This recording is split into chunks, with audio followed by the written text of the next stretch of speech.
Ok, boa noite. Estamos ao vivo com mais uma live do canal Cidadão SSP.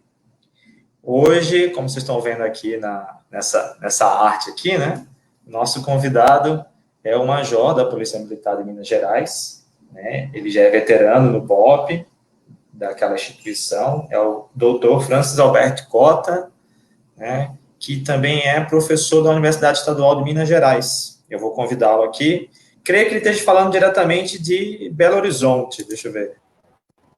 É isso, professor? Isso mesmo. Boa noite, tudo bom? Boa noite, Wagner. Obrigado pelo convite. Boa noite a todos os participantes aí. Obrigado aí pela gentileza. Tá certo. É como eu já tinha dito para o senhor antes, é uma honra tê-lo aqui, tá? Todo mundo que Obrigado. trabalha, que estuda sobre polícia aqui no Brasil, de alguma forma já teve algum contato com os seus escritos. Por isso fica aquela curiosidade de saber mais um pouco sobre. O senhor é muito primoroso na pesquisa. Então, quando a gente lê seus textos, a gente vê que o senhor vai a fundo, né? E leva tanto a questão de uma crítica elaborada, como também vai a fundo na coleta dos dados primários, né? A gente fica muito satisfeito, é uma leitura de história diferente, tá? Que bom. Obrigado. Deixa eu falar um pouco sobre tua trajetória, mostrando o currículo. Eu vou colocar aqui na tela também.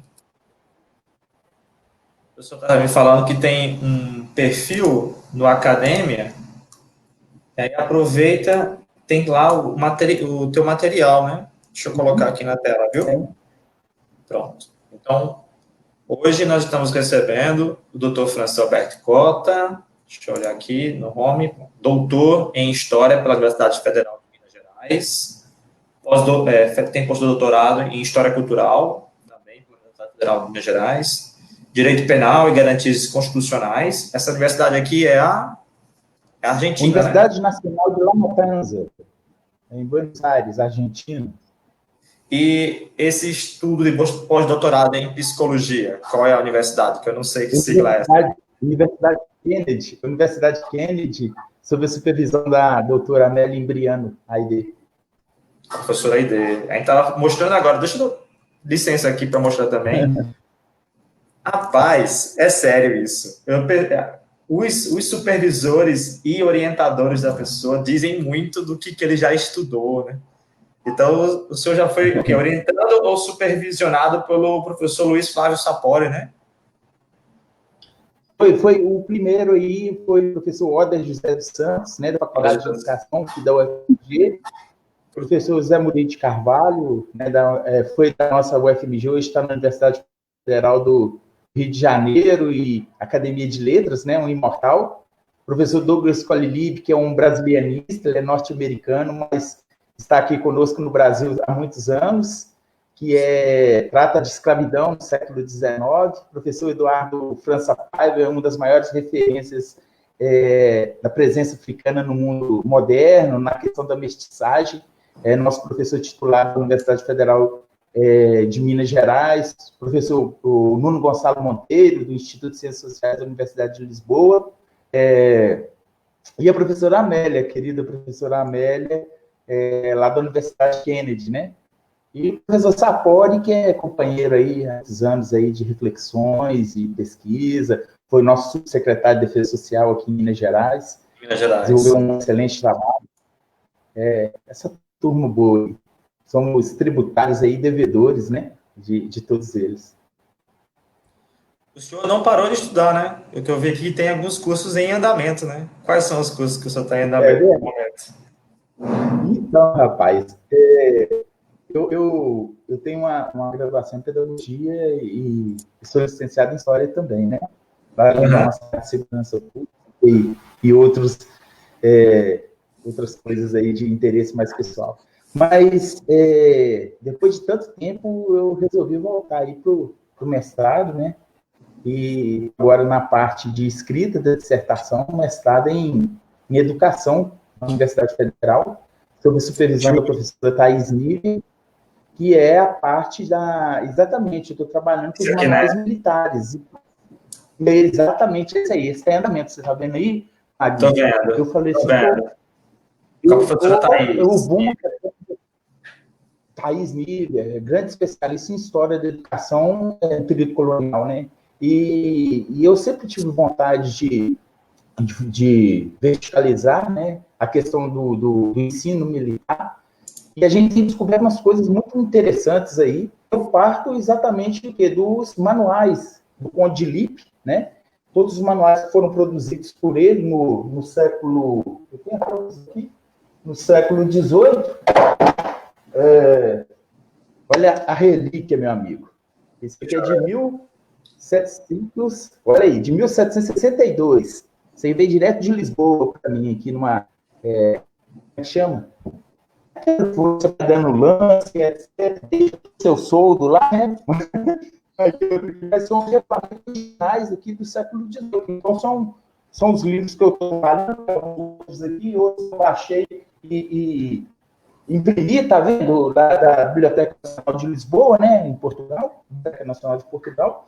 E é o estudo que eu estou fazendo agora, buscando entender o que é, no século XVIII, a disciplina militar.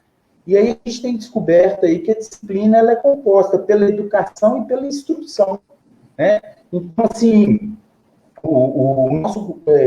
a nossa história do nosso direito penal militar é muito tributário desse processo histórico, né? Dos artigos de guerra do Conde de Lippe. Então, todos aqui, nesse momento, sendo construídos esses processos disciplinares, os crimes militares, todos eles estão sendo sistematizados nesse momento, para além desses aspectos relacionados aos processos de educação, né, e as práticas educativas aqui. Aí eu quero entender, primeiro, como que se constrói Portugal, depois como que isso chega no Rio de Janeiro, que é o sede do vice-reinado, né, através do general Gum, que é o oficial prussiano, e depois isso chega em Minas Gerais, aqui, por meio do Dom Antônio de Noronha, que era o governador que fundou o Regimento Regular de Cavalaria, que vai ser a célula máter da nossa polícia militar, em 1775, sabe?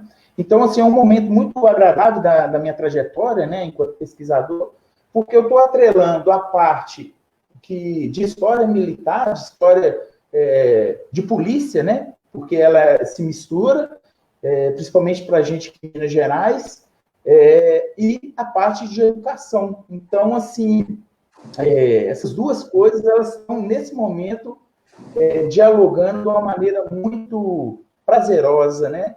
E a minha orientadora é uma pessoa que realmente conhece, tem uma trajetória muito grande, né, na área da história da educação, e a gente está aprendendo muito.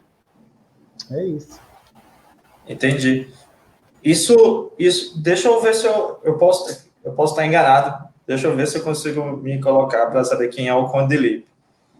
Isso significa que tanto Portugal como o Brasil tem uma raiz com algum alicerce do que seria a maneira de fazer guerra ou política prussiana. Sem dúvida, esse, inclusive, é um dos pontos que eu defendi na minha tese de doutorado, mas isso há muitos anos atrás, foi em 2004, que é exatamente a matriz militar prussiana no processo de formação. Isso está lá no século XVIII. Só que você vai ver também na Academia Pompidou, tem um texto que saiu recentemente publicado na Paraíba, que eu trato dessa retomada do pensamento prussiano por via de um capitão comissionado no posto de coronel, que se chama Roberto Drexler. Ele chega aqui em Minas Gerais, contratado pelo governo, né, ainda na Primeira República, em 1912, e ele faz toda uma reestruturação do antigo corpo policial, que é transformado em força pública a partir de então, né? E ele vai o quê? Contribuir na formação do Exército Estadual de Minas. Assim como São Paulo, né, tinha um grande exército, que é a Força Pública de São Paulo, Minas Gerais também, nessa época, vai construindo um grande exército estadual, né, da Primeira República. E a influência nossa aqui é prussiana. Enquanto em São Paulo é francesa, Francesa, a nossa aqui é. Olha, interessante, Wagner, a nossa farda, até então, até mais ou menos 1912, ela era azul. A farda do regimento de cavalaria era azul, aquele fardão azul. O do corpo policial também era azul. E depois dessa influência, ela vira caqui. A palavra caqui quer dizer empoeirado, né? É aquela experiência lá dos ingleses na Índia, aquela coisa toda. Aí o uniforme vira caqui, permanece caqui até os dias atuais. É isso. Eu sempre... Aí ela vai por via do Exército, né? Com a missão instrutora, na década de 30, e depois, depois da Guerra Mundial, a influência norte-americana é muito grande. Você vê até no fardamento, né? O cinto NA. O cinto NA é norte-americano, né? O tipo de capacete, o tipo de farda. Então, assim, em cada momento a gente vai tendo uma hegemonia, né? Em termos de instrução militar, até mesmo policial, né? De influências diferentes, né? Quando o senhor fala dessa influência norte-americana, é a influência da polícia militar do exército norte-americano. Então, o que acontece? Aqui em Minas tem um caso bem gênesis, né? Que se você for analisar, já tinha uma experiência dessa no Rio de Janeiro. Realmente é uma coisa assim, Rio de Janeiro, São Paulo, que é aquela dupla Cosme-Damião. Aquela dupla, na verdade, aqui em Minas, ela começa o policiamento ostensivo, né, de maneira sistematizada, em 1955, 56. Aí você tem toda uma influência daquele policiamento nos moldes mais profissionais, que já é uma parte que você tem uma saída dos quartéis, né? Daquela ideia de infantaria para uma polícia mais preventiva. Aqui ocorre para a gente, fora a experiência dos destacamentos policiais que nunca deixaram de existir, né? Ocorre aqui para nós a partir da década de 50, sabe? Então, assim, tem essas influências porque aqueles que fundaram esse policiamento ostensivo, né? A gente tem o Coronel Norberto, um grande conhecido, produziu mais aqui. Ele vai em São Paulo, no Rio de Janeiro, tem toda a influência norte-americana da produção do que é polícia, né? Em termos mais profissionais na década de 50, né? É isso. Quer dizer que nesse misto de influências, costuma-se falar, né, sobre uma divisão de uma polícia francesa e uma polícia do tipo inglesa. O senhor está dizendo que, além disso, tem um componente prussiano, que eu não sei se vem pela vertente inglesa, e está me dizendo, e a gente? O jeito de fazer policiamento no Brasil, policiamento ostensivo, é um jeito próprio ou é um filho herdeiro de um desses filões? Wagner, olha só, quando eu escrevi a tese, cara, a minha ideia inicial era entender por que as polícias no Brasil são militares, sabe? Então, eu queria entender essas matrizes. E quando a gente ia na literatura, principalmente das ciências sociais, o que a gente observava é que se colocava para a gente como dois modelos. O modelo da gendarmerie, né, na França, modelo mais militarizado, centralizado, né, e que surge logo após a Revolução Francesa, né, e o modelo inglês, né, do Robert Peel, lá em 1829, da New Policy, né, aquela coisa toda. E aí eu fiquei pensando assim, olha, se Minas Gerais, né, essa é uma das hipóteses que eu defendi também na tese.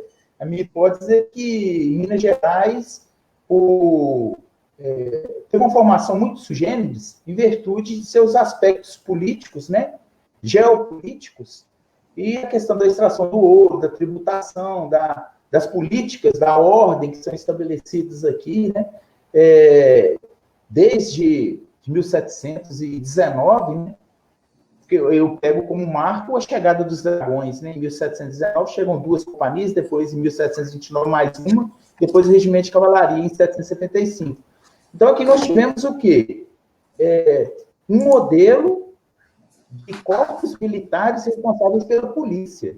Porque, pensando historicamente, a gente não pode pensar a polícia para o século XVIII como nós temos a partir da Gendarmeria ou da New Policy.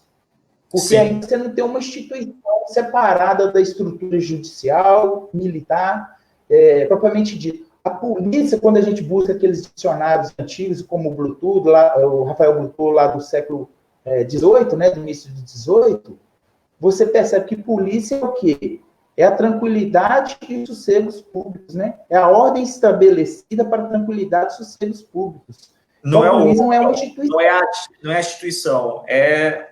Não.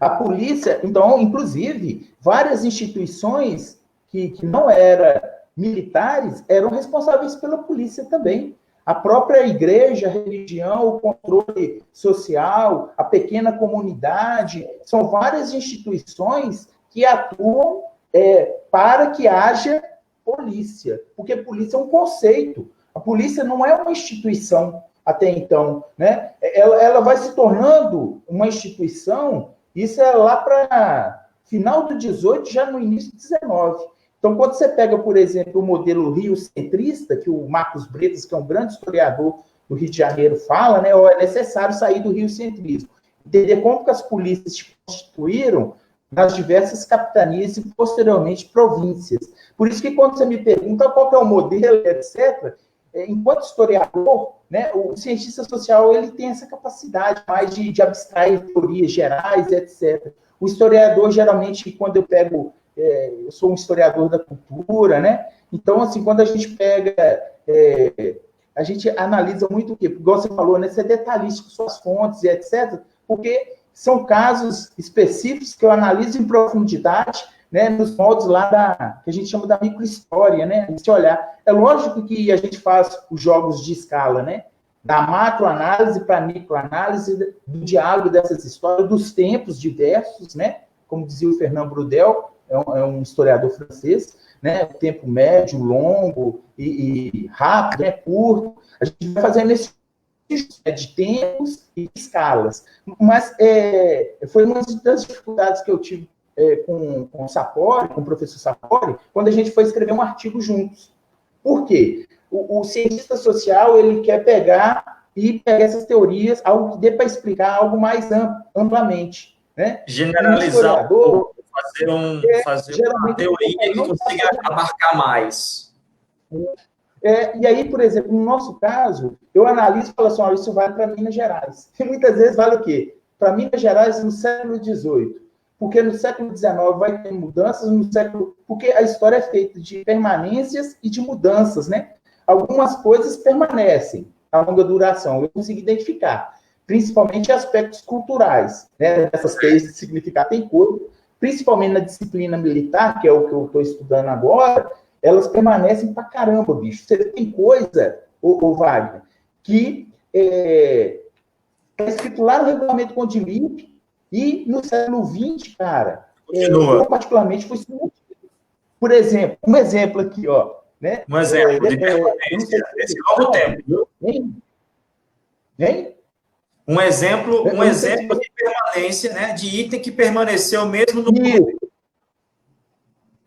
Por exemplo, quando eu pego aqui, eu estou tentando me enquadrar aqui, que eu...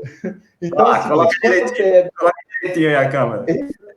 Tem outra, deixa eu ver. Tem outra forma aqui, ó. Pronto. Eu estou tentando aqui me enquadrar aqui para ficar beleza. Então é o seguinte, eu encontro um regulamento Condilip, que é dos artigos de guerra, aquela coisa toda, de 1762, 63, ele diz o seguinte, o soldado ele tem que pedir permissão para o seu comandante para se casar. Cara, até antes do Código de Ética nosso, de 2001, se me falha a memória, no nosso regulamento disciplinar, o militar tinha que pedir permissão para o comandante para se casar. O oficial, acho que tem que comunicar, né, que iria se casar. Aí a gente fica pensando, pô, século XX, século XXI, por que o cara pede um negócio que é da esfera pessoal dele, casar-se, né, para comandante? E aí a gente vai... O cara está lá no regulamento de meados do século XVIII, porque tem uma questão aqui que é tática, que é estratégia. Por quê? O militar que se casasse, ele tinha o quê? O direito de sair da frente da batalha do front para cuidar da família dele. Inclusive, em Portugal, você tem essa diferenciação entre os casados e os soldados, né? Então, assim, o soldado prático, várias referências do século XVII já tratavam disso lá, sobre essas mudanças. Então, assim, são várias coisas também na área do direito militar, né, da justiça militar, que tem longa permanência na nossa estrutura, sabe? Então, por isso que muitas vezes as generalizações... Aí você fica me perguntando, né? A primeira pergunta foi essa. Então, qual os nossos modelos? É inglês, é francês, etc. Cara, eu acho que a gente tem uma perspectiva híbrida, modelos híbridos, né? E eles vão sendo adequados ou não, atualizados ou não, né? De acordo com o tempo, porque a polícia ela é filha do seu tempo, né? Então, assim, ela dá algumas respostas para aquele momento histórico, social que ela está vivendo, né? E essa polícia, ela é sempre instrumentalizada, né? Então, assim, ela não deveria ter vontade, né? A vontade, porque ela é instrumentalizada. Então, ela deveria ser legalista, né? E também humanista, né? Então, eu acho que tem que conciliar as duas coisas, né? Para a gente ter uma polícia cidadã, né? Uma polícia cidadã. Então, minha ideia foi essa, sabe, Wagner? Falar assim, olha, o modelo inglês não vai explicar, o modelo francês não vai explicar. Aí eu fui atrás da matriz lusitana. Aí, o meu trabalho, o livro Matriz do Sistema Policial Brasileiro, e tem a tese de doutorado, né? O livro é sempre algo que vem da tese, mas, e a tese está disponível na academia também, né, Contedu, e eu tentei mostrar isso, sabe? Como que foi construindo, a partir dessa vertente lusitana, portuguesa, o conceito de polícia e a ideia, a centralidade da ordem, né? Que é a ideia de ordem também que permanece nas constituições. Você vai analisar as constituições e as atribuições dos corpos policiais, né? E posteriormente das polícias militares, né? Aí a gente fica pensando, né? Ela é centrada na ideia de manutenção da ordem, até a Constituição de 88, né? Então, assim, esse é um dos aspectos, e também a utilização de corpos militares, né, para atividade de polícia. Então, se a gente tem duas permanências, exatamente são essas, né? A centralidade nas políticas da ordem e a questão dos corpos militares responsáveis pela polícia, né? São as duas permanências aí que a gente percebe em termos de policiamento extensivo, né? Então, assim, em termos de matriz, eu poderia dizer, então, que as nossas polícias militares são forças estaduais, forças militares estaduais, em atividade de polícia. Se constituíram primeiro como forças militares, para depois estarem no dia a dia de polícia. Exatamente. O que isso acarreta de diferente? É isso mesmo. E aí, no livro, Wagner, eu trabalho, cara, inclusive em Portugal, porque que a Guarda Real de Polícia, ela suplantou a Intendência Geral de Polícia. Esse é um fenômeno que não ocorre somente aqui no Rio de Janeiro, não, sabe? Em 1808, com a vinda da corte, né? Você tem aqui a Intendência Geral de Polícia, que é uma matriz mais civil, e a Divisão Militar da Guarda Real de Polícia, que é 1809, né? Então, elas são instituições que vêm de Portugal, que a intendência ela foi fundada sob a égide do Marquês de Pombal, em 1761, logo após o terremoto de Lisboa. Não tinha nada disso. Você tinha uns quadrilheiros, você tinha outras coisas, sabe? E aí o terremoto de Lisboa, que ocorreu em 1755, ele mostrou que essas instituições não davam conta de dar respostas, né? E aí, então, esse despotismo esclarecido, esse momento de ilustração ali, né, vivenciado pelas reformas de Pombal, trouxeram, então, esse modelo da Intendência Geral de Polícia e, posteriormente, Lá para 1801 é que surge a Guarda Real de Polícia. E aí, a partir de então, a Guarda Real de Polícia ela vai se avolumando e acaba por quase que engolir a intendência de polícia, sabe? E é esse modelo que vem para o Rio de Janeiro.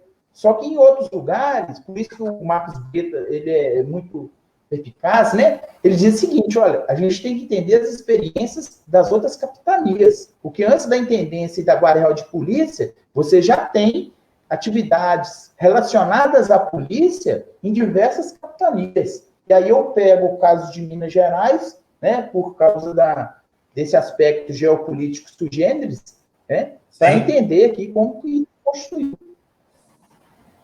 Até porque Minas Gerais, em Minas surge uma emergência que é zelar por essa produção dos minérios preciosos, né, das minas mesmo. E aí a pergunta que eu faço quer dizer que tem províncias, tem capitanias que vão ter a função de polícia sendo fundada através de algum tipo de estrutura anterior à fundação da polícia moderna, de um marco de polícia moderna queira, talvez, se colocar na Revolução Francesa. Então, por exemplo, a Polícia Militar de Minas Gerais tem uma fundação histórica anterior à polícia moderna. Sem dúvida, essa é a tese, eu acho que é a tese principal que eu defendo no meu trabalho, sabe, Wagner? Porque eu quero entender o conceito de polícia no seu tempo, em seus termos. Né? Então, o historiador ele tem essa preocupação e esse dever, né, de ofício de cometer menos anacronismos, né? Porque é um homem, uma mulher do século XX, século XXI, que lança seu olhar sobre a vida ali, sobre a vida, né, de pessoas lá do século XVIII, século XIX. Então, assim, a gente tem uma série de estratégias aí, de ferramentas para tentar cometer menos anacronismos, né? Porque é o desejo do presente que faz com que nós dialoguemos com homens e mulheres, né, de um tempo vivido, né? Estabelecendo esse diálogo ali. Então, é um negócio assim meio... tem que tomar muito cuidado, né, em termos metodológicos, sabe? Para a gente não jogar no momento histórico algo que não existia ainda, que não fazia parte nem da universo mental, né, deles, né? Então, eu sempre tenho muito cuidado com isso, sabe? As nossas indignações, muitas vezes, Wagner, a gente lança lá no momento histórico em que não fazia muito sentido para aquelas pessoas, sabe? Então, são processos que vão sendo construídos no viver, né, cara? No experienciar, né? No percurso do tempo, tal, sabe? Então, a gente tem que ter muito cuidado com isso, né? Eu acho que é um pouco isso, é o exercício que a gente faz, né? Quando eu trabalho, por exemplo, com esses aspectos mais históricos, né? Mas tem coisas técnicas do dia a dia que eu gosto de trabalhar também, tem coisas da educação, do processo de formação que são atuais, né? Aí é uma outra máscara, né, que a gente coloca, são outras ferramentas que a gente vai utilizar, né? Ô, professor, diz uma coisa, já que o senhor está trabalhando agora com a educação, está se voltando bastante para a formação do policial, né? Uhum. O que é que tem lá das características da formação da nossa matriz de polícia, essa formação histórica, que talvez esteja impedindo que a gente possa, essa polícia aqui, brasileira do século XXI, o que talvez ainda esteja segurando a gente, foi importante, foi funcional, foi bom naquele momento, mas agora a gente precisaria talvez fazer diferente. O senhor estava falando sobre polícia comunitária, não foi?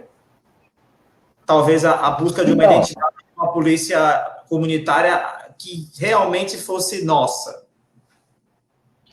Olha só, Wagner, essa questão da polícia comunitária, eu tenho um livrinho, não sei se você conhece, esse aqui, chama Breve História da Polícia Militar. Sim. Esse livrinho, ele é mais amplo, assim, pega um período, um corte histórico maior, chega nos dias atuais, diferente do outro, né? Que tem aquele compromisso mais de trabalhar o século XVIII, o início do XIX.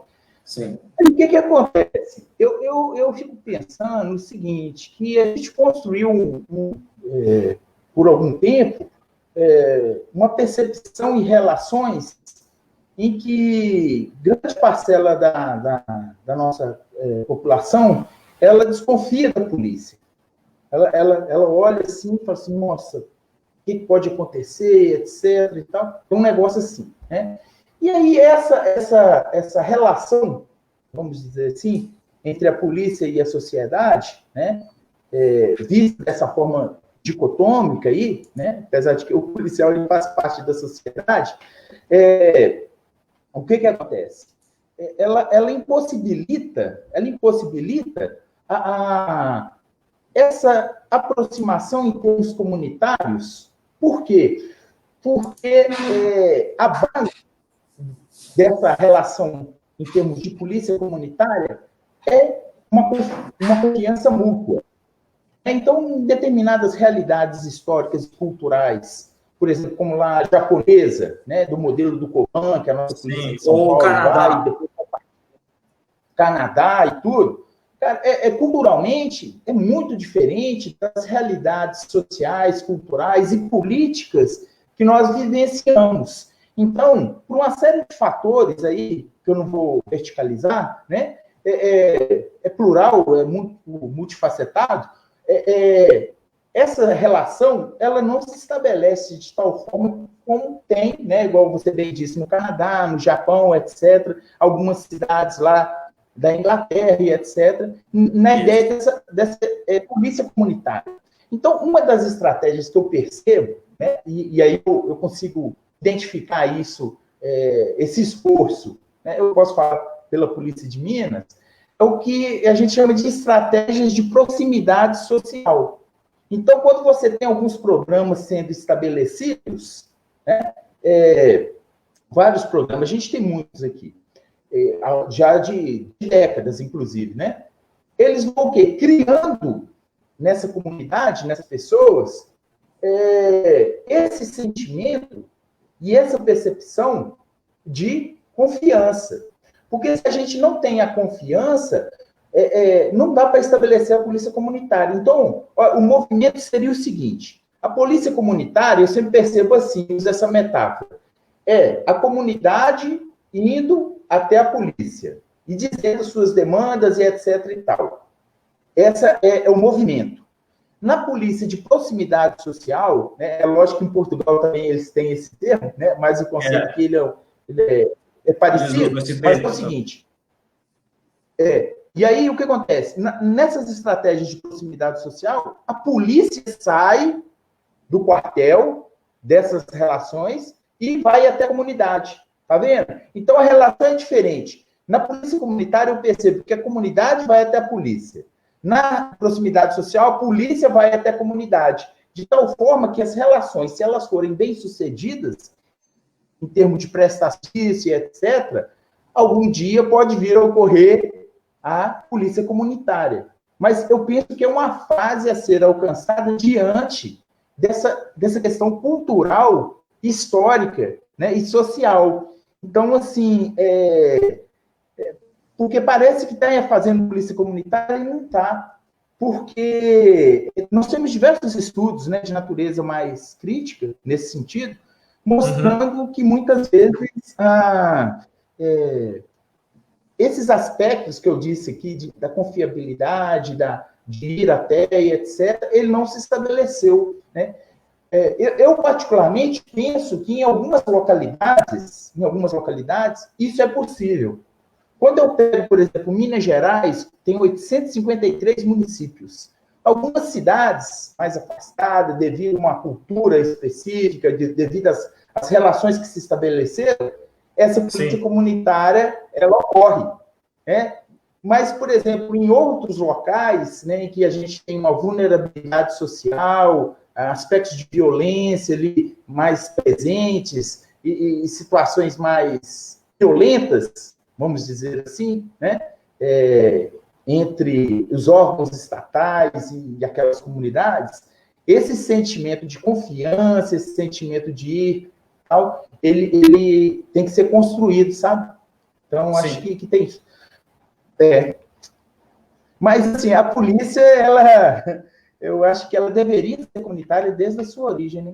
Porque... Desde a sua origem. Agora, assim, esse detalhe que o senhor falou agora, da possibilidade de conseguir ter projetos ou algo piloto, algo nascer primeiro na cidade mais afastada, às vezes traz um certo rebuliço, uma contradição, até mesmo na universidade, quando a gente mostra que talvez, né, o que aconteceu, por exemplo, com a Real Polícia Montada, que era a antiga Gendarmeria Canadense, o ambiente onde se pode constituir essa confiança que o senhor falou, talvez seja no ambiente rústico, no ambiente da pequena cidade, o mais rural, e a gente, às vezes, fica sempre esperando que a polícia de proximidade que eu vou conseguir construir no Brasil é a polícia urbana inglesa. E talvez aquele mesmo tipo de cortesia e civilidade da polícia britânica não seja exatamente o que se adequa à cultura brasileira.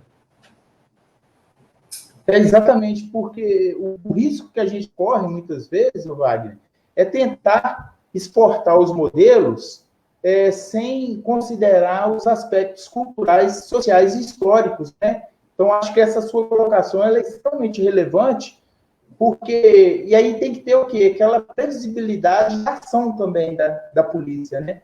Então, assim, eu acho que, nesse sentido, protocolos de conhecimento e conhecimento da ação, né, seria um dispositivo aí dentro dessa racionalidade, né, aí que você tira um pouco a subjetividade, os aspectos. Aí eu tenho uma pergunta para o senhor que é um pouco mais, sei lá, mais pessoal, mais intimista em relação à trajetória do senhor acadêmica, a trajetória profissional. O senhor tinha me comentado que a família do senhor é de origem aqui do Nordeste. Uhum. Então, assim, é isso mesmo. Se o senhor puder comentar aqui para a nossa audiência, como é que a família do senhor veio daqui da Paraíba, foi para Minas, como foi sua infância, né? Porque como o senhor escolheu essa profissão de ser policial militar, então, em algum momento, mesmo que o senhor estava falando da categoria confiança, de confiança social, de grupo, mas o senhor deve ter, em algum momento, visto o agir de polícia e se admirou com isso. E eu vejo que o senhor acaba até sendo um promotor de um fazer diferente, um fazer polícia diferente. Uhum. Então, Wagner, a minha família, por parte de pai, ela é toda do Nordeste, ela é do sertão da Paraíba, de Pombal, né? Inclusive, eu tenho aqui até o meu nordestino aqui, né? Junto aqui com o meu negócio. Então, é o seguinte, ele fica aqui na minha estante aqui. Então, olha só, para não esquecer a origem, né? Então, é o seguinte, na década de 60, 70, Nordeste, principalmente Sertão, teve uma seca muito grande, né? E eles vieram para o Sudeste, vieram aqui para Minas Gerais. Minha mãe é do interior, né, de Minas Gerais, e posteriormente eles vieram aqui para Belo Horizonte, né? É uma questão mesmo, naquela época era muito difícil e tal, a gente vai morar em comunidades mesmo, né? E aí eu passo a minha vida praticamente toda na comunidade, a infância, a adolescência, né? A gente começa a trabalhar muito cedo, na década de 80, a gente começava com 12 anos, 15 anos eu estava com a carteira assinada, né? Carteira assinada. E fui operário, né? Fui operário de 15 até 18 anos, trabalhava na fábrica de calçados, né? Conheço como é que é a produção de calçados femininos, né? A produção conheço, e no finalzinho lá dessa fase minha, eu estava no almoxerifado, acompanhando todo o processo ali. Então, assim, foi muito interessante esses anos da minha vida.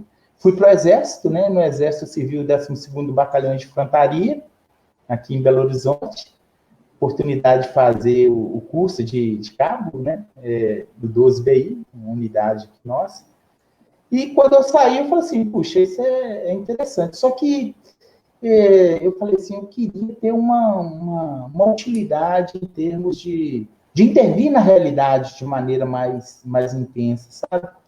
Então, abriu a inscrição, né, na nossa polícia militar, fiz o curso de soldado, na sequência fui fazer o curso de sargento, né, e muitos anos depois é que eu fui fazer o curso de oficial, né, porque eu me dediquei por muito tempo à área de operações especiais, né. Quando a gente entra nessa área, é um negócio, assim, inexplicável. Você abre mão de uma série de coisas, né, em prol dessa área de operações especiais, né. Primeiro momento na parte da aviação, como tripulante operacional, depois tive uma rápida passagem pelo time tático, né, e fui parar no esquadrão antibombas, né, onde praticamente eu fiquei minha trajetória 24 anos, né, praticamente de batalhão de operações especiais, foi do esquadrão antibombas, chegando ao comandante, né, de operador. Esse bonequinho que está aí atrás representa isso. É o desativador aqui, o EOD, o TEDAX, né? Que é o desativador de bombas. Então, aí eu cheguei lá como estagiário, um jovem de 20 e poucos anos, e saí comandante da unidade, né? Do esquadrão de bombas, uma unidade assim, que eu tenho muito orgulho de ter servido, contribuído, né? Foi uma fase muito legal da vida. E depois, nos últimos 10, nos últimos 10 anos, eu compartilhei, né, a atividade de desativação, de gestão, com a parte de negociação de crises, né, com reféns, suicidas, rebeliões em presídios, esses processos de mediação, de negociação em situações mais críticas, e a trajetória foi um pouco essa, em termos profissionais, né? E junto, o Wagner, com a atividade policial, eu desenvolvi, né, desde a década de 90, a parte acadêmica, né? Graduações, pós-graduações. Né? E com o magistério, né? Dentro da instituição e fora. Formação de professores, né? Sim, eu comecei a lecionar dentro da própria instituição, em 94, formando soldados, cabos. Logo na sequência, eu trabalhei com o PROMAN, que é a questão de jovens em situações de vulnerabilidade social, trabalhando com a questão de cidadania e ética, né? Depois trabalhei com aquele telecurso, segundo grau, não sei se era da sua época. Da minha época. Muito legal. Adorei trabalhar com aquilo. Eu já sou do telecurso 2000, da repaginação que o Roberto Marinho fez, né? Então, eu trabalhei com aquilo, foi muito massa. E aí, posteriormente, abrindo as portas aí da universidade, né? E desde que eu defendi o doutorado em 2004, continuei na atividade acadêmica, nas faculdades, né? Sai de uma, entra em outra, essa coisa toda, e é um pouco isso, né? Hoje a gente está no mestrado em Segurança Pública e Cidadania, da Universidade do Estado, um programa muito novo, recente, maravilhoso, um programa muito plural, né? Diverso.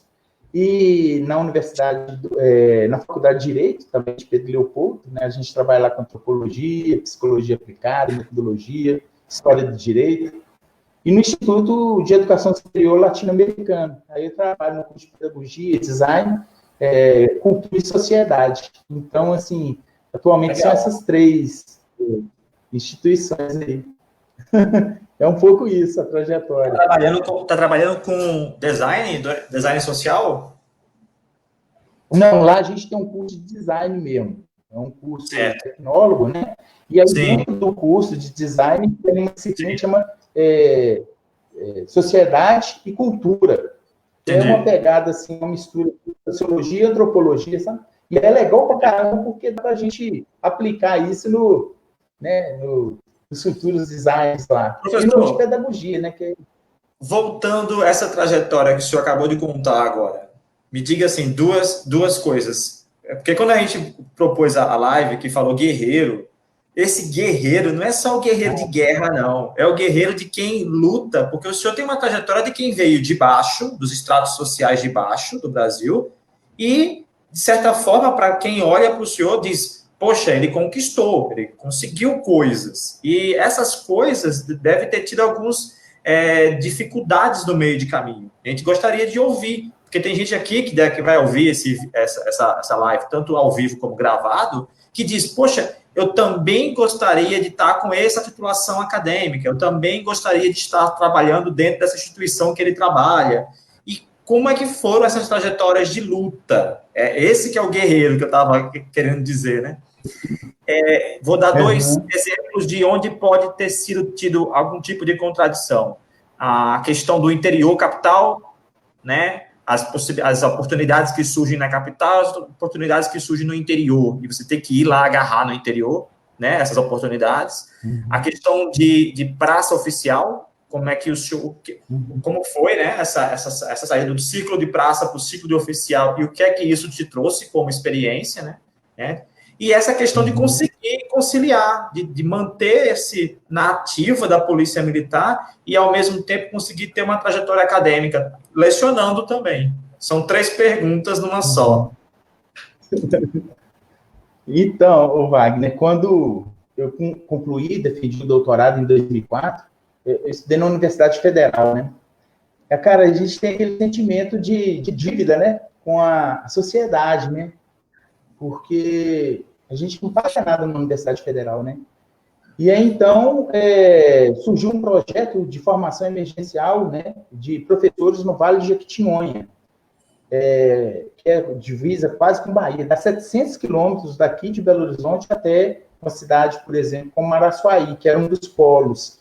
Então, cada final de semana a gente ia para um polo desse.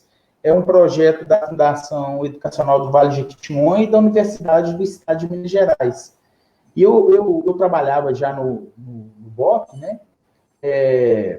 Passaram vários nomes, né? Desde o Batalhão de Missões Especiais, o Grupamento de Ações Táticas Especiais, que era o BOP. E eu tinha um combinado, né? Com o comandante. Falei, comandante, eu preciso da sexta e do sábado. O restante eu estou à disposição, né, da equipe aí, a qualquer momento. E foi isso, né? Então, assim, na quinta-feira à noite, 19 horas, eu pegava um ônibus na rodoviária de Belo Horizonte, deslocava 700 quilômetros até Araçuaí, dava aula na sexta e no sábado, e voltava no sábado à noite. E de volta, 1.400 quilômetros, aproximadamente. Né? E isso durante 2 anos, né? 2 anos, sem parar. E isso, cara, foi uma experiência muito legal e eu pude perceber que eu estava dando um retorno, né? Porque os vencimentos lá eram, né, bem baixos, mas você tinha o quê? Essa obrigação social, desse retorno social da sua formação. E eu tive muita sorte, vamos dizer assim, porque todos os meus comandantes, eles tiveram um olhar muito atencioso, vamos dizer assim, para esse esforço, sabe? Porque, Wagner, quando eu defendi o doutorado, eu era sargento. Então, eu fui o primeiro doutor da nossa polícia, praça doutor, em 2004. Então, assim, porque a visão desses gestores que tinham a seguinte ideia: pô, vou investir nesse cara porque ele vai dar um retorno para a instituição, né? Então, e eu procurei fazer isso durante toda a minha trajetória, desde a década de 90, cara. Você pode perceber, tem algumas coisas no Lattes, que eu estou sempre, o quê? Retornando para a instituição aquele voto de confiança que ela depositou em mim. Então, por exemplo, eu fui para Lisboa, eu fiquei lá 6 meses. Peguei férias prêmios, férias anuais, mas a polícia me deu 2 meses. E aí, o que eu fiz? Eu retornei esses 2 meses para a instituição com produção, com trabalho, comissões e tal, uma série de coisas no campo educacional, no campo da memória, uma série de aspectos, né, de formação e tudo, de divulgação, né, de comissões de diversas matrizes aí do Estado-Maior, dos comandos regionais. Então, acho que isso é muito importante, né? Mas eu tive que pagar um preço, indiscutivelmente, porque quando eu chegava no domingo, eu trabalhava o domingo inteiro, cara. Já engrenava na segunda e tal, ia engrenando isso. Que então, é normal, assim, né? A família, assim, não sei se é por mal, não vou dizer que é por maldade, de forma alguma, mas é a compensação natural, né? Os próprios colegas dizem, ó, se ele está tendo essa oportunidade, justamente naquele dia que você está folgando, é o dia que você vai trabalhar para compensar, né? É justo, né? Então, assim, eu lembro que na década de 90 era mais complicado. cara, porque você tinha que chegar, você chegava da faculdade, e mesmo sendo sargento, você ficava na guarda, cara. Não, fica na guarda aí, e eu sempre passava a madrugada inteira na guarda como sargento, né? E muitas vezes a guarda, ela é função do cabo, do soldado, etc. Mas eu ficava com um sentimento assim, não, realmente é justo, né? Mas então o que acontece? Primeiro, você tem que estar disposto a pagar um preço, né? E isso vai impactar, sem dúvida, em aspectos sociais, né? Em aspectos familiares, né? Afetivos, né? Então, assim, a pessoa que está com você, as pessoas que estão no seu entorno, elas têm que comprar essa ideia com você também, porque senão não dá certo, né? Então, tem esse aspecto, né, que é bacana, né, dessa cumplicidade, tem um aspecto da confiança do comandante, do gestor, sabendo que vai dar um retorno, né? Olha só, Wagner, quando eu entrei para o Batalhão de Missões Especiais, cara, eu acho que tinha um curso superior, eu e mais uns 2 ou 3 pessoas, em 100 ali, né? Hoje, quando você vai lá no BOP, praticamente quase todos os soldados, não estou falando nem cabo, nem sargento, nem oficial, eles têm curso superior e estão cursando, cara. E a maioria está cursando direito para tentar. Em poucas décadas, né? Em poucas décadas houve essa mudança, né? Eu pude ver isso com meus olhos. Eu era visto como um alienígena, pô, esse cara tem curso superior, não sei o quê e tal, aquela coisa toda. E hoje sendo algo assim, que todo mundo tal, e que a instituição remaneja os horários. Ô, Carol, precisa trabalhar no turno da manhã, não, precisa trabalhar à noite, não sei o quê. E isso, inclusive, é documento formalizado, cara. Antes, não. Antes era o nosso contato ali, né, com o oficial, etc. Então, essa passagem minha para a oficialidade, ela me possibilitou verificar isso também. Então, chega o soldado, o cabo, capitão, eu preciso, né, ter uma prova aí, tá? Então, vamos ajustar aqui, vamos conversar certinho e tal, para também ele dar o retorno, né? Então, assim... então, quer dizer que... Né, Wagner? Do mesmo jeito que o senhor... Do mesmo jeito que o senhor teve patrocinadores, assim, eu não sei se esse é o nome correto, às vezes chama de padrinho, mas teve pessoas que te entenderam e compraram, vá lá, eu seguro a barra e você vai fazer isso daí. Você conseguiu fazer isso. Quando você se tornou oficial, você conseguiu fazer isso com pessoas da sua tropa. Exatamente, porque, fala assim, olha, as situações difíceis que eu tive, que eu enfrentei algumas também, né, mas não vale a pena, mas a gente fica sempre com aquela coisa melhor, né, na vida da gente. Aquelas ruins você deixa para lá. Mas então, eu falei assim, puxa, né, deu certo comigo, mas vai dar certo com o outro também, porque ele tem essa vontade. E aí, o que eu observei, Wagner? Esses caras, os caras dão retorno, cara. Então, por exemplo, na unidade, no BOP, o cara, por exemplo, é liberado, mas depois, deu 3 horas da manhã, eu dou uma ocorrência de refém, liguei pro cara, ou uma ocorrência de bomba, explodiu um caixa eletrônico. Meia hora depois, o cara tá na unidade, cara. 3 horas da manhã, 2 horas da manhã, sabe? Então, assim, tem essa reciprocidade, né? Aí eu tô falando em tropa especializada e tudo, mas a tropa convencional, no dia a dia, né? A tropa do policiamento, né? Do dia a dia, ela também tem essas possibilidades dos ajustes, né? Então, acho que um policial mais capacitado, mais escolarizado, a instituição ganha, a sociedade ganha, sabe? Eu acho que o caminho é por aí mesmo. Major, eu não quero colocar o senhor em saia justa. Eu vou fazer essa pergunta com bastante prudência, tá?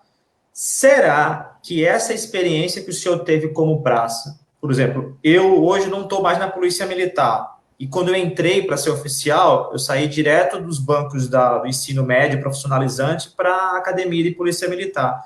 Minha irmã, por exemplo, que é capitã, ela foi praça antes. O meu pai foi praça da Marinha.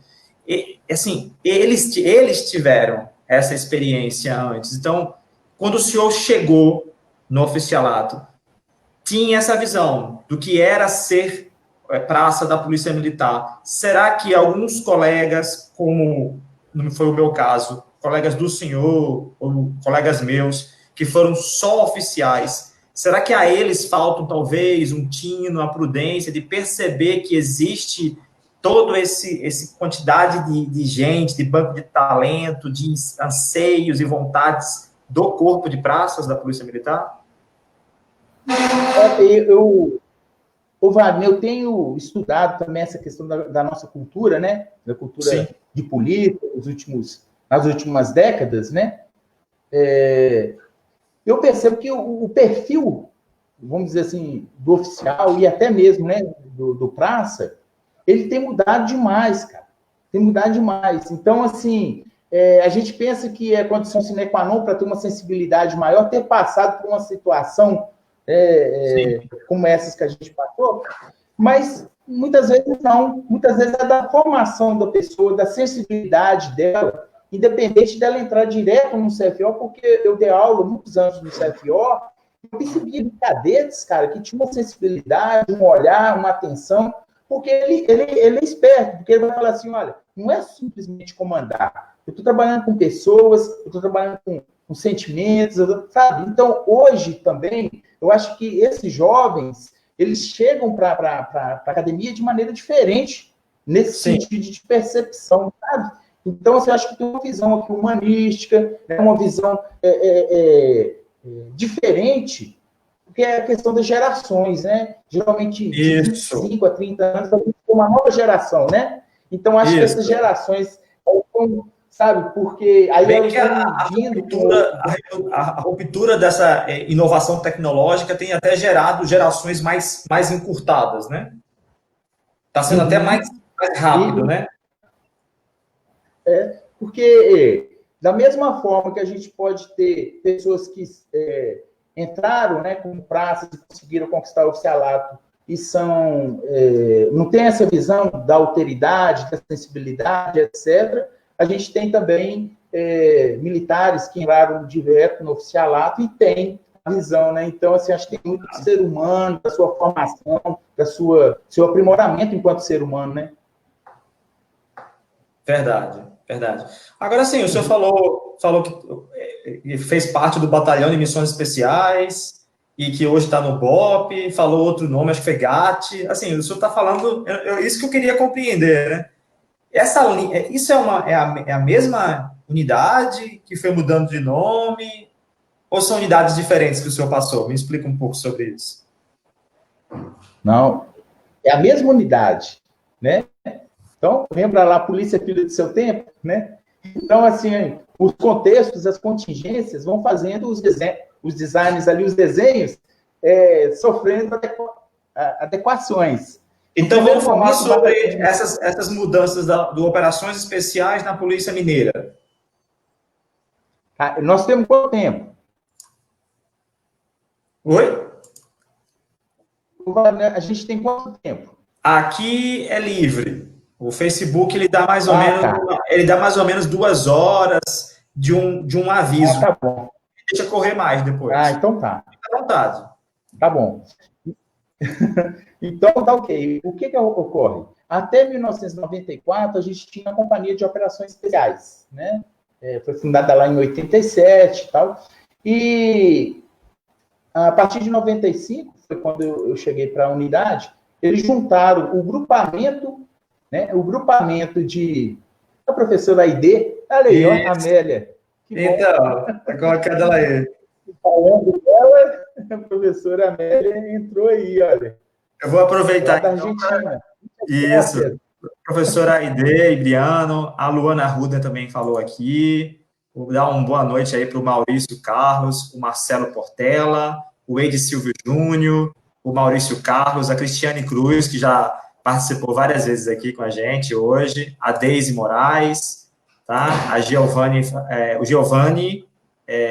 Fabrina, a Giovanni Fabrina, isso. José Luiz Machado também estava aqui com a gente. Então, só para dar um alô aí, o pessoal que está prestigiando o senhor aqui nessa live de hoje. Viu? Que bom. Então, Wagner, o que acontece? Quando a gente tem o Batalhão de Missões Especiais, a ideia era juntar as missões aéreas transportadas, né, a tropa aérea, que era o antigo Corpo Aéreo, que era o Comando de Operações Aéreas, de radiopatrulhamento em grupamento de transformado em grupamento de radiopatrulhamento aéreo, e a COI, que era a Companhia de Operações Especiais, transformou-se em grupamento de ações táticas especiais.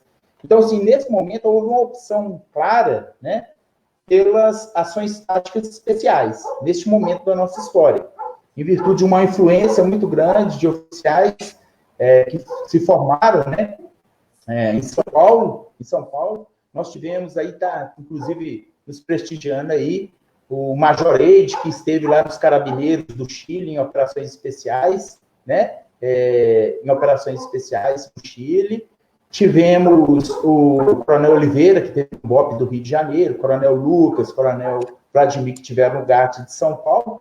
Então, assim, nós optamos naquele momento nesse formato do grupamento de táticas especiais. E aí nós caminhamos até 2001 como batalhão de missões especiais. E nós percebemos, então, que cada unidade dessa tinha sua especificidade. O grupamento aéreo tinha uma cultura específica da área de aviação e etc., treinamentos específicos, e o GAT tinha outro tipo de atividade. Então, em 2000 para 2001, nós desmembramos, o grupo aéreo ficou como uma unidade separada, e, temporariamente, nós nos unimos às ROTANs, que são as Rondas Táticas Metropolitanas, né, que é aquela de enfrentamento, uma criminalidade mais pesada. E aí a gente percebeu que, olha, GAT não é ROTAN. A ROTAN tem o seu tipo de atividade e o GAT tem outro tipo de atividade. Aí nós separamos. Foi um período muito curto, né, desse batalhão de missões especiais. E aí, então, né, tivemos a ideia de que estruturar, né, aquilo que já ocorria, vamos dizer assim, de maneira mais tênue, de maneira mais profunda, as equipes. Preparamos os oficiais, sargentos, né, os cabos, soldados, para formarem, consolidarem aquilo que já estava formado, né, o esquadrão antibombas, outro para formar o time tático, que é o resgate de reféns, outro para formar o time de gerenciamento de crise e negociação, outro para formar uma equipe de snipers, né, e uma outra para o comando de operações em mananciais e áreas de florestas. Então, houve, nesse momento, essa separação, né, em termos de equipe, com os seus respectivos policiais. Então, houve uma verticalização em termos da formação e de uma educação continuada. Então, o policial, para entrar nesse grupo, no primeiro momento, ele faz o curso de operações especiais, que é um curso de aproximadamente 4 meses, né, o generalista. Posteriormente, ele entra para uma dessas equipes, formando o time específico, né, dentro dessa área, e então ele tem uma educação continuada dentro da sua equipe. E é legal porque, por exemplo, o Esquadrão de Bombas, né, uma experiência que a gente teve aí durante esses anos. Então, assim, de 3 em 3 meses, a gente recolhe a equipe do esquadrão e permanece treinando, capacitando por uma semana. O comando de operações em mananciais e área de floresta, da mesma forma. Essas duas equipes têm necessidade de ficar mais tempo juntos para fazer esse tipo de atividade. As demais equipes, sniper, time tático, etc., eles pegam o quê? Dias específicos da semana para fazer os seus treinamentos. Seja uma invasão tática com tiro, seja um tiro de precisão pelos snipers. Então, isso é muito importante ao quê? A educação continuada. Porque ali, a própria equipe, ela já vai identificando os indivíduos que fazem, esse aqui tem condições, né, de atuar nesse nível. Esse daqui agora já pode ir para um outro nível. Porque tem uma porta de entrada, né, no caso, por exemplo, esquadrões de bombas. Você tem um estágio, depois você tem o técnico em explosivos, depois você tem um desativador sênior, desativador master. É uma carreira que o indivíduo vai construindo dentro da própria equipe. Do sniper, time tático, tudo é a mesma forma. Então, a gente tem muito cuidado nesse sentido, né? Do indivíduo estar preparado, sempre capacitado e atualizado para a sua intervenção. E aí, por volta de 2000, e a partir de 2008, começa um movimento que vai desaguar em 2010, que é a transformação do GAT, né, do Grupamento de Ações Táticas, em Batalhão de Operações Especiais. Né? Isso parece que é uma tendência nacional a partir de então, E, no nosso caso, é o que a gente chama de BOP puro, porque tem o BOP puro, que é o quê? Essa parte de operações especiais. E tem um BOP, que tem alguns outros estados, que é um BOP que mistura o batalhão de choque, o canil, né? Isso. O tático. Aí, nesse caso, eles falam que é o BOPão, né? Mas, no nosso caso... Deixa eu só perguntar para o senhor, em relação específica a isso aí, essa diferença, né? Porque justamente isso que pode... Até eu mesmo, pelo perfil do senhor, eu coloquei assim, rapaz, ele é do BOP de Minas Gerais, mas será que o BOP de Minas Gerais tem o mesmo perfil de design de tarefas e processos e missões como é o BOP do Rio de Janeiro? Aí eu fiquei pensando, né, que como o senhor estava falando de ser primoroso nessa questão, né, de ser dedicado a essa questão dessa tecnicidade, esse profissionalismo, que eu vejo muita gente que está em COI ou em GAT, ou time tático, que quer ter a oportunidade de uma educação continuada, se reservar, não é um aquartelamento isolado das atividades, né? Mas é poder dizer para o restante da corporação, olha, não nos asmole com o dia a dia, não me coloca a ordem de serviço do comando metropolitano, do comando da capital, para estar resolvendo o problema de presídio, de entrando em aglomerado, entrando em favela todo dia, porque eu não posso me desgastar fazendo isso, nem me desgastar com a minha imagem, eu tenho que me preservar, estudar e treinar mais. Aí eu vejo que tem alguns, eu não sei os nomes que tem em todo o país, né? Mas algumas unidades de operações especiais que acabam pegando muita função, que é a PATAMO, que é o patrulhamento móvel, seja o patrulhamento móvel urbano, ou seja o patrulhamento móvel rural, que seria as novas volantes, né, contra um cangaço moderno, e também o choque, né, o CDC, o distúrbio civil, ou então você ter eventos, né, o batalhão que trabalha com choque eventos dentro do BOP, ou então uma coisa que a gente vê lá que é muito exportado pelo Rio de Janeiro, como se fosse o modelo para todo o país, que é a infantaria leve de incursão urbana em comunidades vulneráveis, que, assim, eu não estou nem querendo falar se é boa, se não é, se traz problemas, se não traz, mas que para a realidade do Rio foi necessário construir esse tipo de policiamento, e será mesmo que o restante do país todo tem que seguir? Então, assim, eu acabei comentando em vez de perguntar. A pergunta seria qual, na verdade? Se ser atribuído a você uma atividade de cotidiano te tira justamente a tua capacidade de se preparar para o que é especial, para o que é missão não ordinária, entendeu? Seria isso a pergunta. Deixei o senhor aí com essa pergunta. Então, esse foi sempre a grande questão, sabe, nas nossas reuniões. E os últimos comandos, eles abriam muita reunião para todos, né? Isso era muito legal. Eu gostava muito desse tipo de abordagem, sabe? Não se limitava ao grupo de oficiais, né? Mas era as chamadonas, né?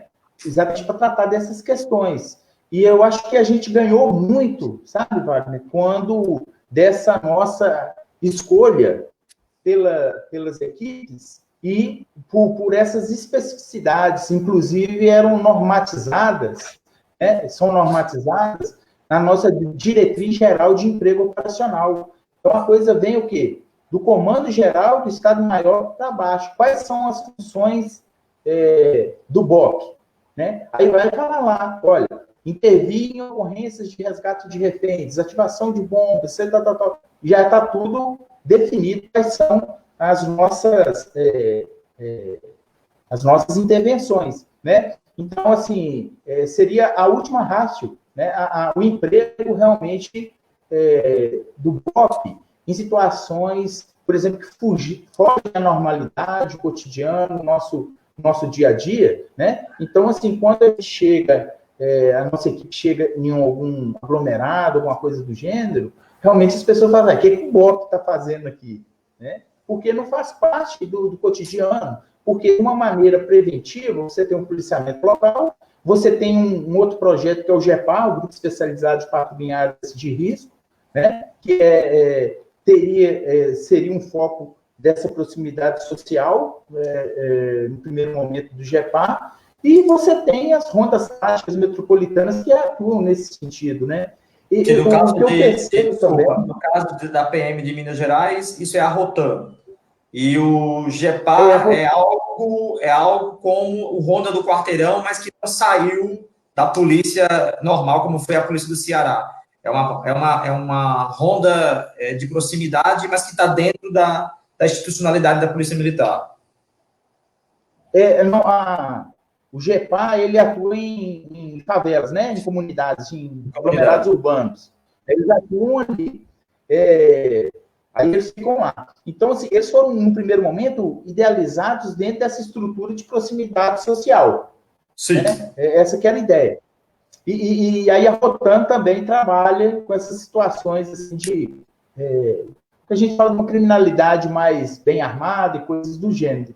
Né? Sim. E, no caso do BOP, seria o último recurso ali. Né? A gente tem o que a gente chama de teoria da malha protetora, sabe? É uma teoria idealizada na década de 80, um coronel nosso aqui, Coronel Lígia, que depois foi retomado na gestão do Coronel Renato e hoje faz parte da nossa estrutura, que é a malha protetora. O que ela diz? O que essa teoria diz? A teoria da malha protetora seria o quê? Níveis diferentes de respostas, né? Então, você tem uma patrulha do dia a dia, que faz o atendimento comunitário. Você tem, na sequência, por exemplo, roubos, crimes mais violentos, o que a gente chama de tático móvel, né? Tático móvel. Então, primeiro, a patrulha do dia a dia, o tático móvel, depois você tem o quê? A Rotan, que está acima em termos dessa malha protetora. E no último nível ali você tem a resposta do BOP, né?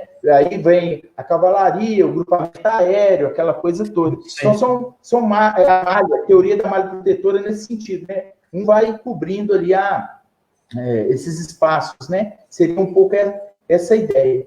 E aí, Wagner, o que acontece? A gente, então, tem essa vertente muito de SWAT, né? Por muitos anos. Que quando a gente fala de GAT e tudo, a gente tem essa perspectiva mais de SWAT. Mais SWAT. Mas quando fala BOP, eu imagino mais, desculpa se eu estiver fazendo algum comentário errado, eu vejo mais, por exemplo, a influência que os fuzileiros navais tiveram em certa parte do treinamento do BOP do Rio de Janeiro. Então, quando fala BOP, eu me lembro mais das forças especiais do Exército nas favelas de Porto Príncipe, no Haiti, entendeu? Uhum. Então, aí o que acontece? Esse modelo nosso do BOP, ele vem, cara, porque nosso GAT ele é transformado em BOP em 2010. É um processo de o quê? Uma modalidade criminosa, né? Entre aspas aqui, chamada de novo cangaço, em que você tem quadrilhas fortemente armadas com uso de explosivo, armamento de calibre pesado e tudo, e taticamente organizada, aquela coisa toda, que sitiam, né? Pequenas cidades do interior, essa interiorização desse tipo de crime violento, né? Matam policiais, essa situação toda. Então, o que ocorre?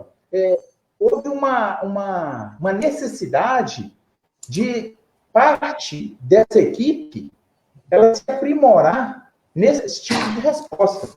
Então, quando a gente de operações especiais que nós temos no BOP, são o quê? Quando você pega indivíduos especialmente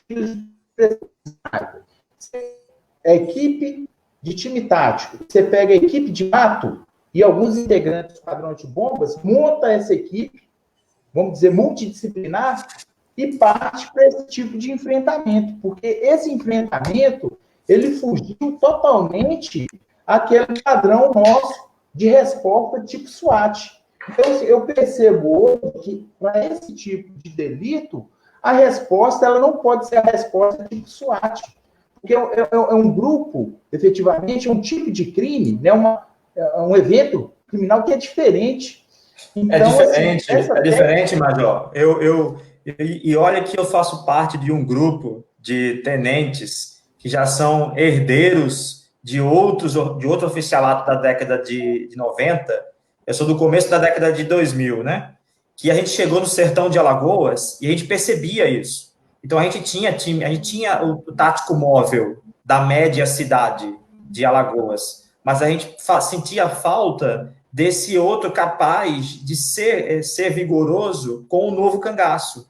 E aí surge lá em Alagoas, copiando aqui Pernambuco, que é o Ciosaki, surgiu a COPS lá, e depois surgiu a de Cerrado e a de Caatinga, da Paraíba, da Bahia. Assim, é outro tipo de criminalidade, né? Eu queria também... Me fala um pouco mais como foi esse enfrentamento, né, do novo cangaço no interior mineiro, e me diz se isso de alguma forma tem a ver com aquela ida do rincão do interior da gendarmeria ou da força gendarme espanhola, portuguesa, assim, quando a gente diz assim que as metrópoles estão com a polícia de segurança pública, a metrópole está com a polícia nacional e o rincão do interior está com a sua guarda nacional republicana, está com a sua guarda civil, entendeu? Então, eu tive a oportunidade de ficar 6 meses na GNR, né, na Guarda Nacional Republicana, conhecendo um pouco essa realidade que você mencionou aí, né, seja da GNR e da PSP, né, a Polícia de Segurança Pública. O que eu percebo, Wagner? A gente tem inúmeros companheiros, inclusive alguns estão aqui nos prestigiando, que estão nessa luta aí, desse enfrentamento, sabe? Esse enfrentamento, esse tipo de criminalidade, né? Eu acho que é fundamental aqui esse apoio comunitário, porque as informações dessas pequenas cidades, elas surgem são das pessoas que residem nessas cidades. Quando a gente chega, logo os moradores só falam, esse cara não é daqui, não. Aí olha o carro, olha o cara, a roupa do cara, o jeito dele conversar. Então, esse apoio comunitário aqui, em termos da informação, ele é fundamental, né? Junto a isso, são operações interagências. Nesse tipo de enfrentamento, nós tivemos o quê? Situações envolvendo, seja a Polícia Federal, a Polícia Civil, né? a própria Polícia Militar. Então, o que ocorre? Interagências é fundamental. E, sobretudo, a ideia da inteligência. Né? A inteligência, ela vamos dizer, central nesse tipo de enfrentamento, né? Então, o que é um enfrentamento especializado que vai para além dessa equipe, né, que eu falei que multidisciplinar, que é formado para aquela resposta específica ali. E eu tenho que ter uma preparação prévia com o próprio policial que atua na área. Ele tem que ter o quê? Saber dos protocolos, saber das ações iniciais, para que ele não possa ser vitimado diante desse aparato, que muitas vezes, eu falo do treinamento, da capacitação, de um armamento mais potente para fazer frente a esse tipo de delito, né? Então, eu acho que tem essa conjugação, entre outras coisas. Hoje a gente tem umas produções muito interessantes sobre essas experiências, algumas narrativas, né? De alguns companheiros nossos, seja da Polícia Federal, o pessoal mesmo do Nordeste tem produzido muita coisa bacana, o pessoal da Paraíba, do Rio Grande do Norte, o pessoal de Alagoas, tem uns amigos que têm publicado umas coisas, têm ministrado alguns cursos nesse sentido. Mas, então, acho PRF, que né? A Polícia Rodoviária Federal, mesmo com o seu dirigente diminuto, mas ele está espalhado nesse rincão aí também, né?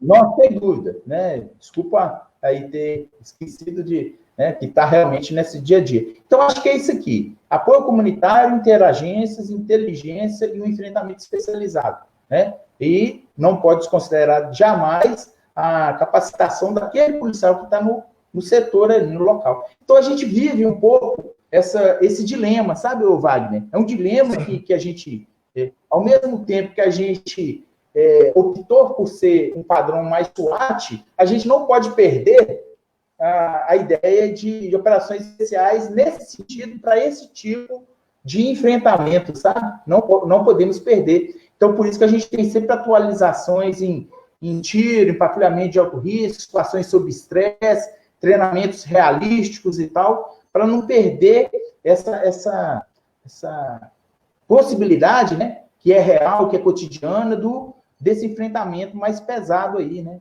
Então, é um negócio assim meio... Ao mesmo tempo que você está numa ocorrência de suicida ali, negociando e tal, no outro dia você está comandando uma operação dessa, né, cara? Em que muitas vezes tem baixas, né? Então, assim, tem letalidade, tudo, então...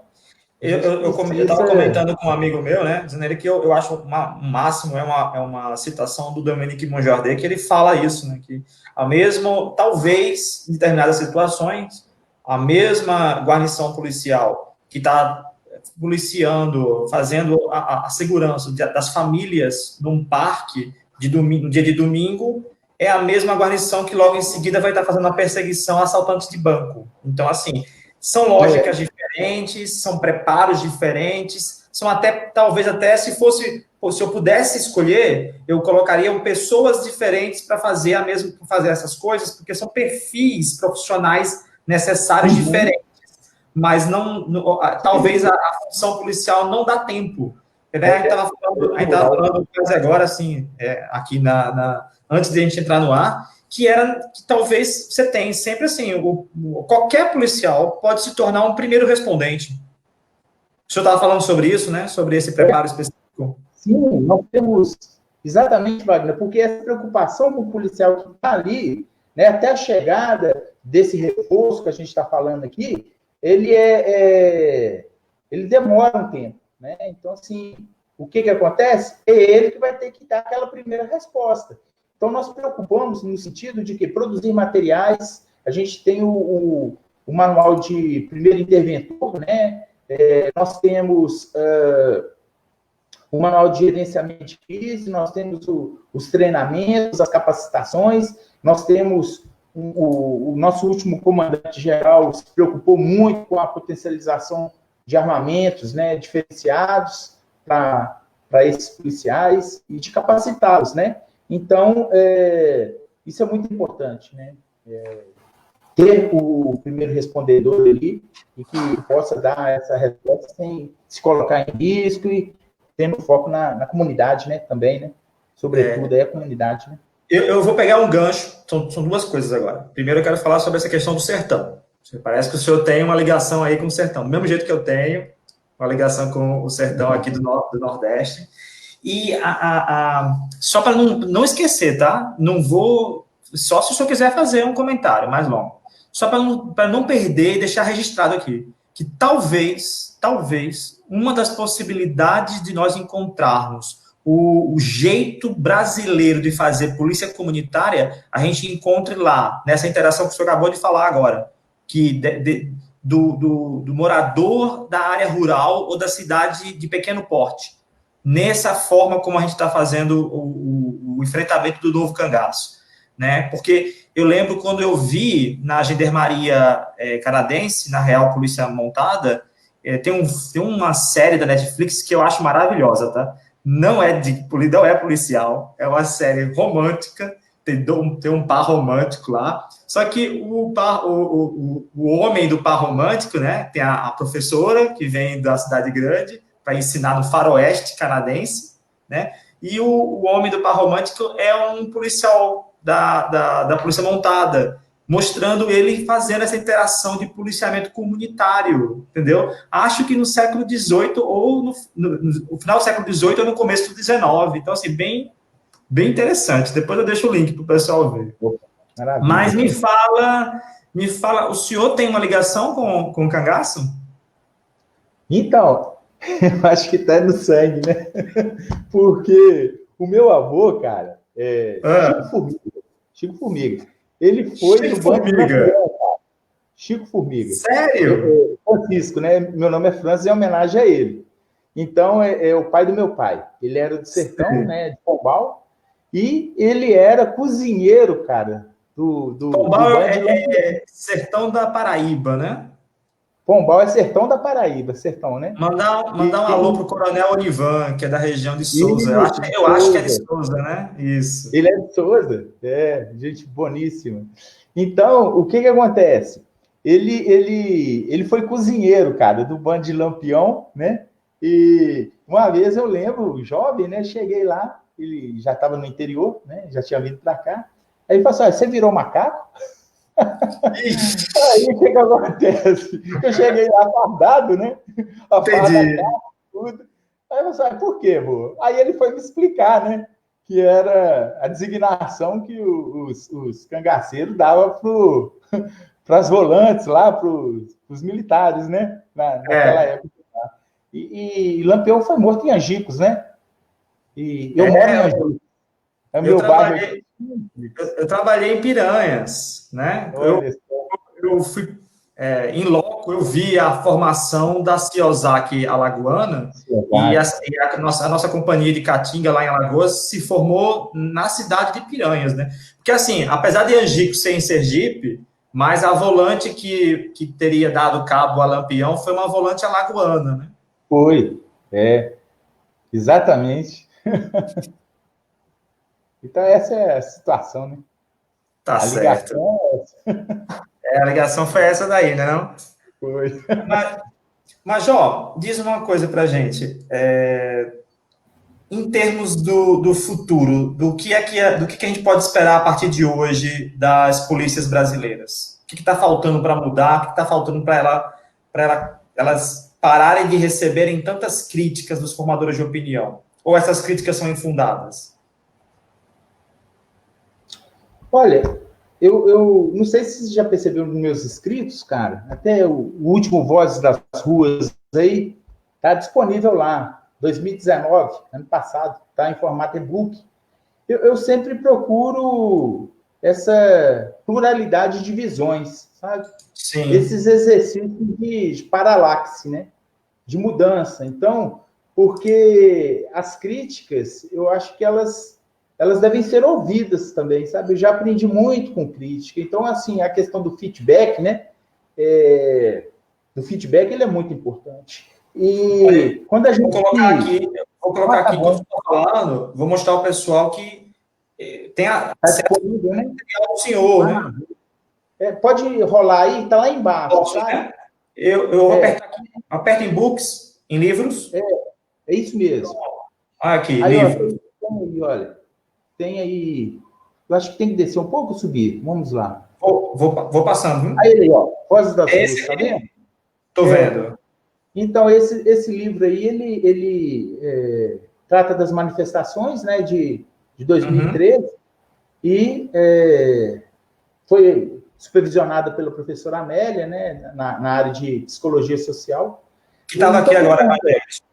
eu acho que é importante estar aberto à escuta, sabe? Muitas vezes a gente escuta coisas que a gente não gosta, né? Sim. Eu acho que é importante, sabe, o Wagner? Então, assim, tem hora que a gente fica meio chateado, porque assim, uma descrença muito grande, né? Uma crítica muito ferrenha, né? Outro Justo. dia, cara, eu estava conversando com uma deputada estadual do PSOL. E ela foi lá na minha unidade, cara. Ela foi no BOP. E eu conversei com ela, passei com ela umas 2 horas, conversando com ela, sabe? E eu falei com ela sobre essa minha visão, né? Alguns dizem que é uma visão idealista, romântica, né? Da polícia e tudo, da formação e tudo. E ela escutou, cara. Ela ficou escutando, conversando e tudo, sabe? E aí passou mais ou menos 3 meses, ela me chamou para ir lá na Assembleia Legislativa falar. Cara, eu fui lá, cara. Eu fui lá na Assembleia. Era um seminário, acho que envolvendo direitos humanos, segurança pública e tal. E aí, cara, eu fui lá e eles me ouviram. Então, assim, esse exercício de diálogo, sabe? De saber a angústia do outro, o porquê e tal. Acho que esse é um Isso. exercício muito importante, porque muitas vezes a gente fica entrincheirado, sabe? Então, assim, quando a gente entrincheira, você fica dentro do buraco, você não consegue ver além, cara. Então, um fica disparando daqui, o outro fica disparando dali, e a coisa ela não avança, sabe? Eu acho que o diálogo, o entendimento, talvez seja por essa minha prática de negociação de 10 ou 11 anos, que eu acho Sim. que quase todas as nossas ocorrências, só aquele surto, aquelas coisas mais complicadas, que foi mesmo com um incapacitante neuromuscular, uma coisa do gênero, uma entrada tática ali, mas sem o uso da força letal, né? Mas, assim, cara, 80%, 90% foi tudo resolvido dentro de um processo de escuta e de fala, sabe? Desse processo dialogal e tudo. Então, acho que a gente tem que estar aberto a isso. E, por exemplo, eu entrei para a polícia na década de 90, né? Hoje, século XXI, não é a mesma polícia que eu entrei, cara. A tecnologia, o processo de formação, você vê a malha curricular dos cursos, né? Tem muita coisa para melhorar? Sim, cara, mas muita coisa melhorou, sabe? A gente não pode desconsiderar isso. Eu mesmo faço um estudo de comparação das malhas curriculares. Você vai pegando, por exemplo, a polícia, como que era a formação na década de 70, década de 80, os tipos de disciplinas que tinha, hoje não faz nem sentido você pôr uma disciplina daquela num curso de formação policial, sabe? Não faz mais sentido. Então, as coisas elas vão modificando. Então, assim... mas não chega ao ponto, por exemplo, você não pode descartar todo tipo de recurso. Vamos dizer que uma matéria, uma disciplina que era dada para a formação geral, sei lá, uma jornada na mata, ainda é necessária para esse grupo que o senhor estava falando, que tem que enfrentar intempéries no meio de biomas diferentes, mas para aquele grupo reservado, né? Talvez a formação geral ganhou um outro caráter, né? Uma outra característica, mas eu tocaria no milindre. O milindre seria... E a formação de corredor, ela conseguiu acompanhar essa mudança? Como é que se diz? Currículo oculto que chama? Os currículos ocultos conseguiram acompanhar a mudança? Wagner, essa é uma boa pergunta. Essa respirada do senhor foi forte agora, viu? Cara, esse processo, porque o processo de ensino e aprendizagem vai para além dos currículos, né? Formais e tudo. E tem essa transposição para atividade policial e tem toda uma cultura também, né? Aspectos aí que eu lembro, cara, na década de 90, quando eu saí da academia, fui comandar um destacamento.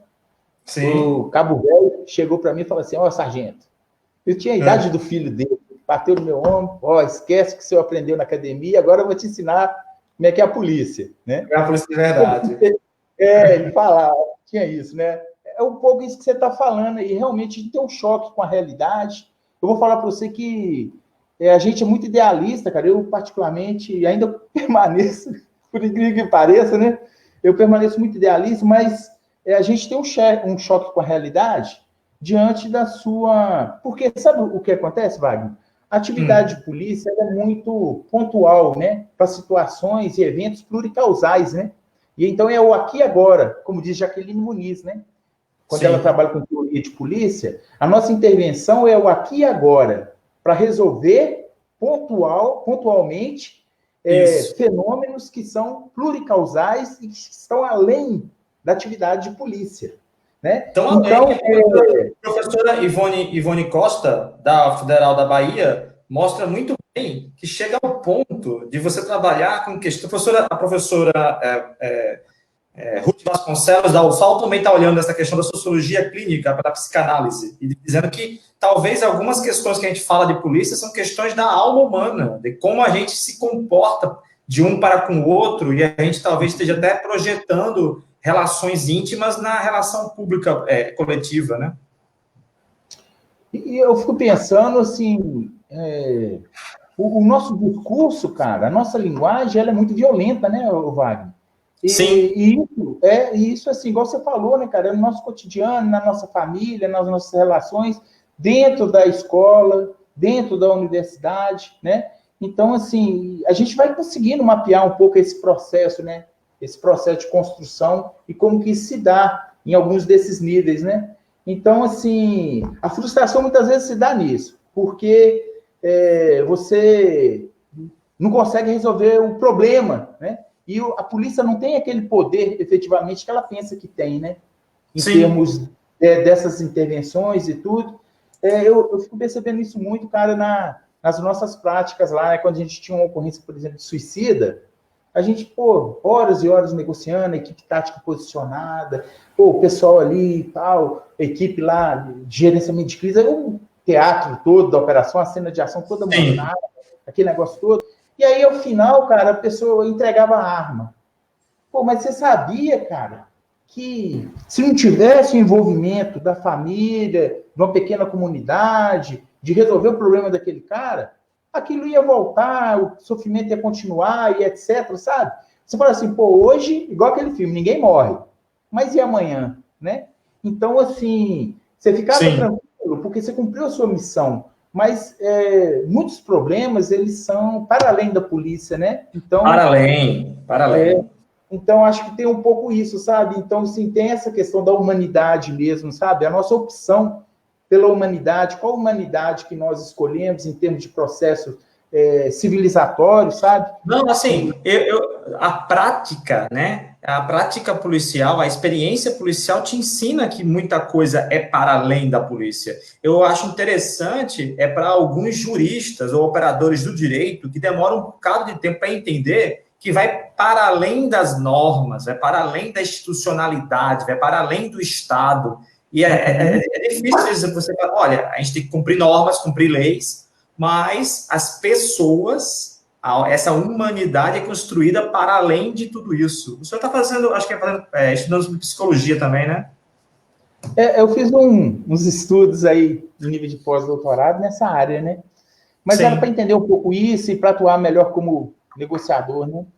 Ah, Mas aí, entendi. né? O que acontece, cara? Eu acho que a gente tem isso, coloca muita responsabilidade nas costas do policial, e muitas vezes o policial recebe isso, né? E E pega. muitas indignações, muitas coisas que ele fala assim, pô, aí parou aí. Ele vai e traz isso para si e se vê afrontado, se vê na obrigação de resolver aquilo a qualquer custo e acaba se comprometendo, comprometendo a sua carreira, a sua família, consequentemente, porque tem pessoas ali em torno de um policial, né?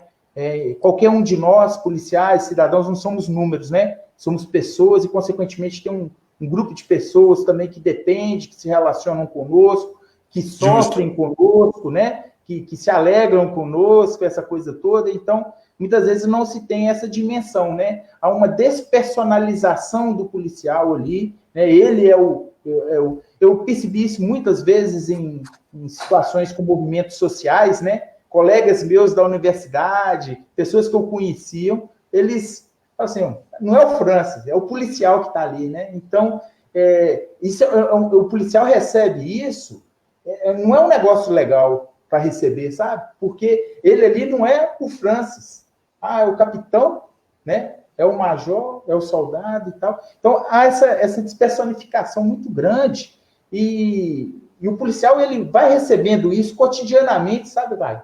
E aí vai causando um Eu sofrimento. sei, mas olha só, é porque vamos fazer uma invenção aqui rapidamente. A mídia hollywoodiana, né? Marvel, tal, DC Comics, os heróis, é sempre colocado pra gente que você assumir e colocar aqui no peito o símbolo do super-homem ou ter alguma coisa do Batman, tá? Isso é bom. Pô, pegue esse peso, essa responsabilidade e aproveite, tire selfie. Eu vejo que a própria geração atual, assim, o lado bom, estão vindo todo mundo com nível superior. É outro grupo de oficiais, é outro grupo de agentes de polícia civil, de praças que estão entrando, mas também eles pegam muito essa questão de um guerreiro midiático, onde ele tira selfie e ele é super-homem. Depois, no futuro, ele vai sentir o peso de que ser super-homem não é sempre bom. Aí tem que lembrar os outros episódios da série Super-Homem, da série Batman, que mostra os grandes problemas que acontecem internamente, o que acontece também do a pessoa dizer eu vou resolver, e na hora que eu vou resolver, não sei se você já viu, tem um episódio do Super-Homem que o Super-Homem tem um mundo paralelo onde o Super-Homem não é bom, onde o Super-Homem é mau. Então, assim, será que o policial, quando pega para ele a ideia do herói, pode ser que ele também fique herói demais, e o herói demais toma decisões como se fosse um juiz, e esse juiz não está legitimado pela sociedade para fazer o que tem que fazer. Não sei se fez sentido.